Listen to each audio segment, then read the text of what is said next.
Panguva inoi vanhu vaneta aiwa nemafactional fights ari kuitika the ruling party ZANU-PF. Tiona kuti vanhu havachatyi whether vari kusapota generally or vari kusapota the 2030 move.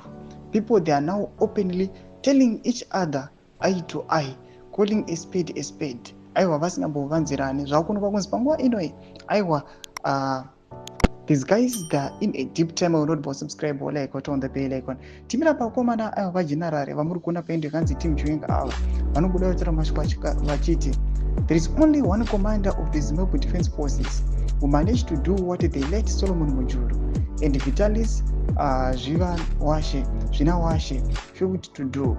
It is the general of all time, President Chwenga, who removed Mugabe against all odds. He also survived poisoning from the Midlands cabal.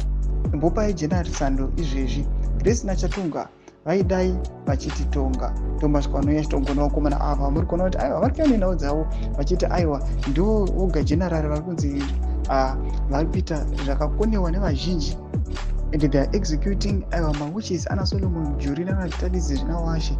Panguva inoi they are calling kuti aiwa vanhu vanofanira kumbono respecta kana kupa sando general. Panguva inoi tiona kuti vari vachiti aiwa tingade tiitongwa navakomana vari kuti vanachatunga ava nana Grace vamuziva kuti aiwa muna 2017 zvidzoka kuzasi uko ndo vakomana vakanga vachirira. Masvika tiri kuona kuti vachavaitaura masvika vari kutaura ava they are in full support of general.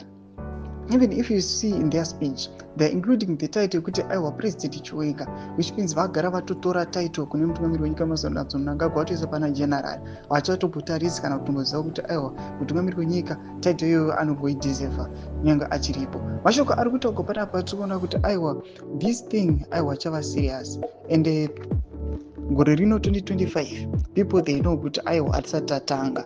Ngotize mafunguro enyu muri kudii pamusoro pechitiko ichi. Aiwa pina comment section medu dzemafunguro enyu. So subscribe or like, turn on the bell icon.